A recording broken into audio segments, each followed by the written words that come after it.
In a recent survey with over 2,000 respondents, 57% of serving personnel said they had some form of personal debt, and around 70% said they were interested in learning methods of debt repayment. So, let's get into it. Hey everyone, and welcome to The Savvy Squaddy. In this video, I will be highlighting some different ways you can get yourself out of debt. But first, I'm going to share with you a number of different stories from serving personnel about their own debt journeys. I'm doing this to hopefully inspire those of you who may feel at a loss, may feel that they are in too deep and there's no way out. These stories will show you that it's possible to navigate through financial hardship, regain control, and emerge stronger. No matter how overwhelming your situation might seem, there's always a path forward, and these real-life examples prove that change is within reach. So, first up, I joined the army during COVID after my freelance work dried up and had a substantial amount of credit card debt. I've managed to clear it completely and quickly using a Serve and Protect credit union loan, which I've then paid back via my paycheck. Really easy to do and meant I paid the whole credit card debt off in one go and then could easily pay the credit union loan back in accessible chunks over 18 months. Not so easy to access a service like this on Civvy Street. When I asked for a bit more information, the total debt was around £7,000, and over that year and a half he paid £400 per month from his pay. He also saves more each month as he is used to living on less, and now that the loan has been paid off, he hasn't increased his lifestyle and instead puts that money away. A dip from a 21-year-old craftsman who mentioned that after a tour, he used his op bonus to chuck 10 grand down to buy a hot hatch car and was paying £238 per month for 4 years with an 8k lump sum at the end. So a PCP car finance deal. He decided to sell it early and buy a cheaper car outright for £4,000. He said that it has massively helped him and has enabled him to buy a house with his partner and has provided much more financial security. One individual has £30,000 in bank loans.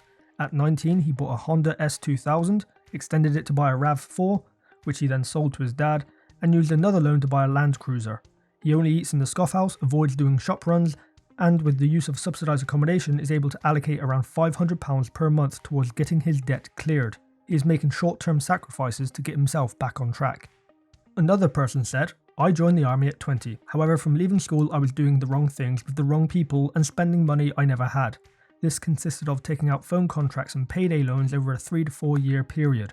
I also took out a car on finance when I was posted to Germany. However, this got repossessed due to not reading the finance agreement, which stated that I couldn't export the car until 78% of the finance was paid off. I used to ignore all the debt letters and pretend everything was okay when it clearly wasn't. As a husband and a father of 2, I decided to come clean with my wife, and she was very supportive. I went to Citizens Advice, and very early after I was put in touch with a very trustworthy debt consolidation company. I had over £12,500 worth of debt. In my situation, the best thing for me was to enter an IVA, an individual voluntary arrangement, by paying £100 per month until February 2027, which accumulates to around half of the debt. The government will then clear the other half.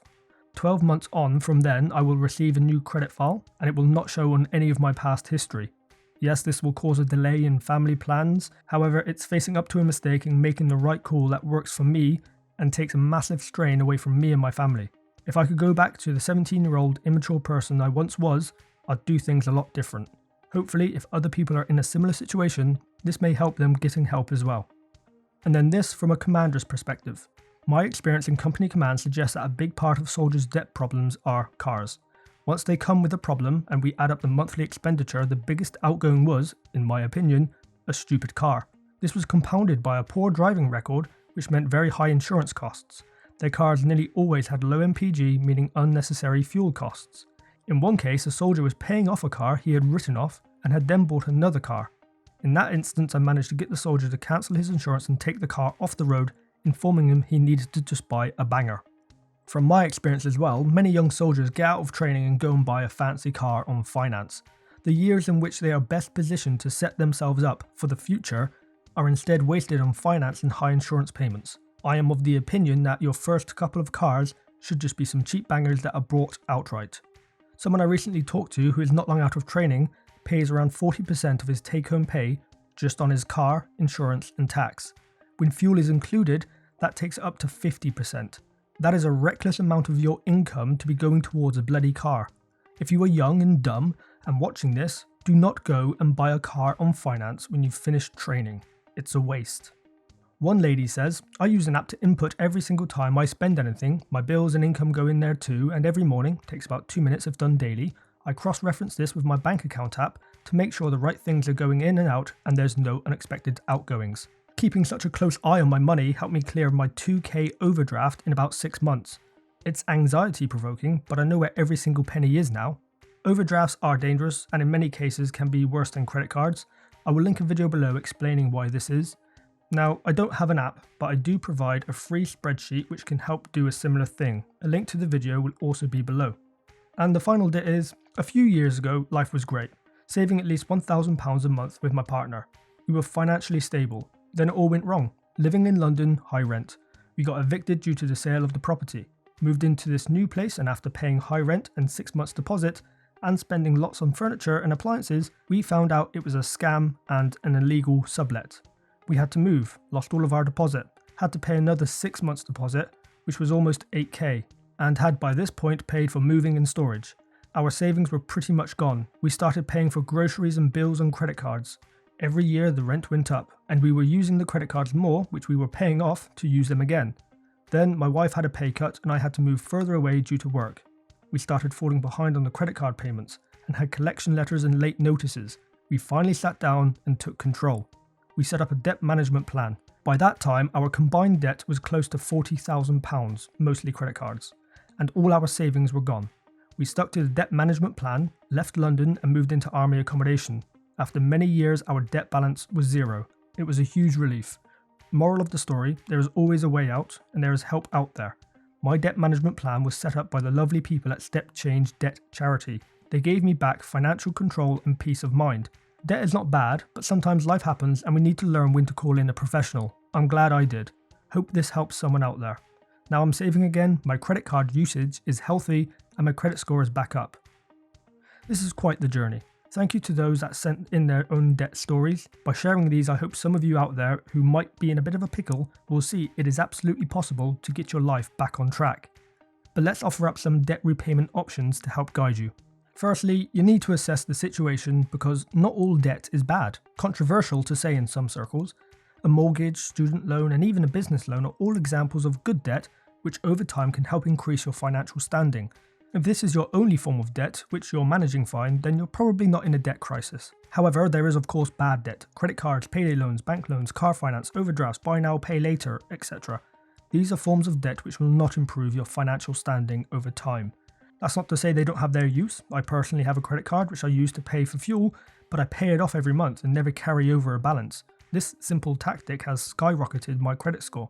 So, certain forms of bad debt do have their use, providing they are utilised sensibly, which is something that does not happen with many people. They get a bit carried away. So a bit of bad debt managed correctly is not the end of the world. However, issues can arise when you start struggling to pay for your basic essentials without going into more debt. A debt spiral can quickly lead to a debt crisis. If this is you, don't close your eyes and bury your head in the sand.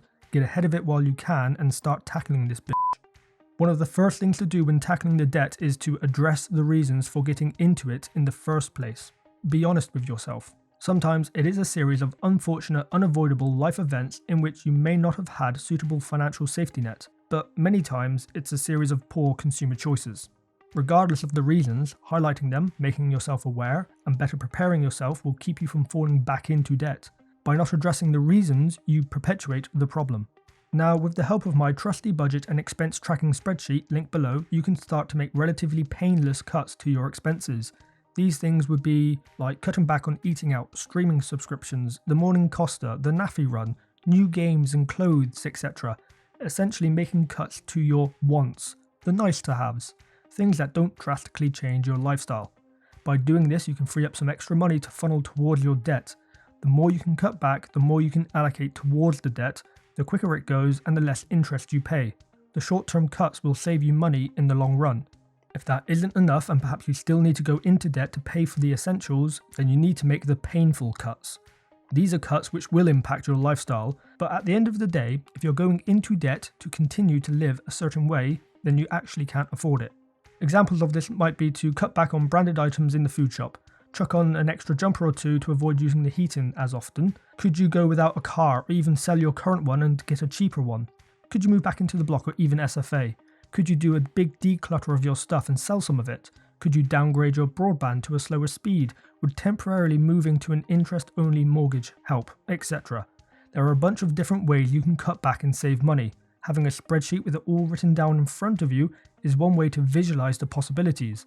At the end of the day, the goal isn't just to survive financially, but to thrive, even if it means a temporary shift in how you live day to day. So, you've managed to free up some money, which is now ready to be put towards your debt. What's the best method of attacking it? Well, there are two commonly quoted ways. They are the debt snowball and debt avalanche. Debt snowball is where you order all of your debts from smallest to largest.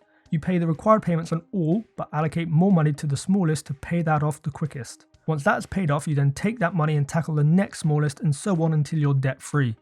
You will start to see those debts reduce quickly and it will provide a psychological benefit which should motivate you to keep going. The con is that you may end up paying more over the longer term due to the bigger debts potentially having the highest interest rates.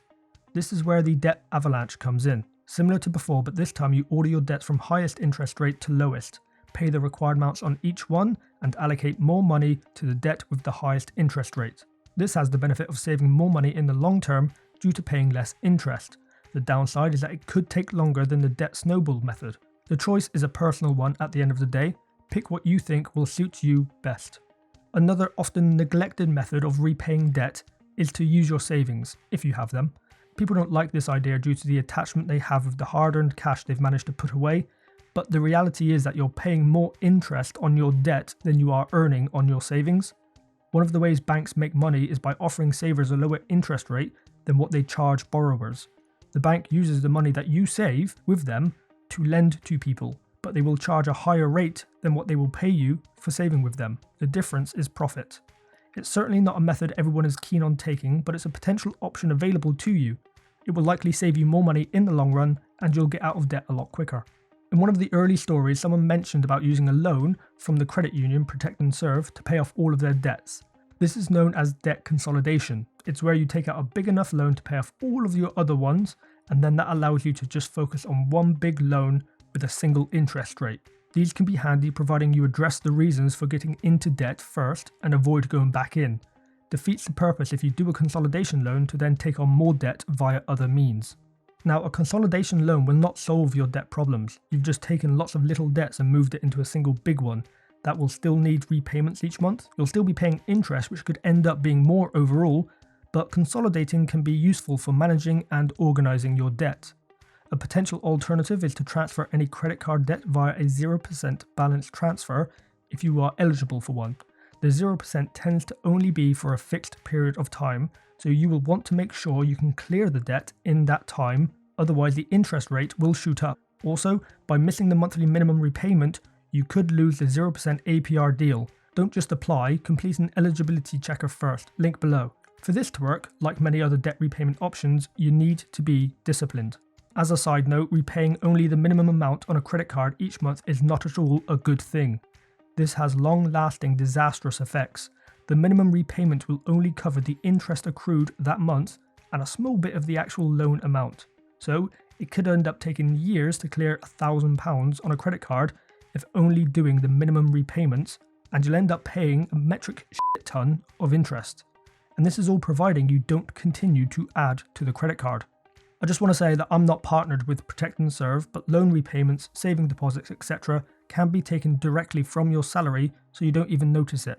This could be a very handy feature for many, and perhaps even a necessity if they think that they would struggle managing repayments themselves. I am currently not a customer, but I have heard good things. Link below to their website if you want to check them out. Also, be careful who you approach for debt help, consolidation and management. If you get sucked in by an advert on TV or social media or even get a phone call, then chances are that company is out to make money from you. They will have fees. Getting you out of debt is a second priority for them. Whilst they will provide you with a service that is useful and will help, you may end up paying more over a longer period of time. There are charities out there, one of which was mentioned in an earlier story, that will help you for free. Citizens Advice, StepChange and the National Debt Helpline are 3 examples who are all there to help. Speak to these first before going to any company to seek debt advice and help. it may just save you quite a bit of money. The journey out of debt not only requires financial discipline, but also a shift in mindset. For those of us serving in the military and perhaps find ourselves wrestling with debt, remember, you're not alone. The stories shared today are a testament to the fact that with the right strategies, support, and a bit of grit, you can turn your financial situation around. Don't let pride or embarrassment stop you from seeking help. Reach out to the services that I've mentioned who are linked below. They are there to guide you through the process without judgment. Take control of your financial health now, whether it's by adopting a strict budget, consolidating your debts, or simply talking to someone who can offer professional advice. Thank you to those who kindly shared their stories. Hopefully it has helped even one person realize that not all hope is lost. Have these stories inspired you? Do you have your own debt story to share? Let us know in the comments below. Thank you all for watching. If you liked what you just saw, please hit the subscribe button up there. And if you want to see some more videos, click over there. See you soon.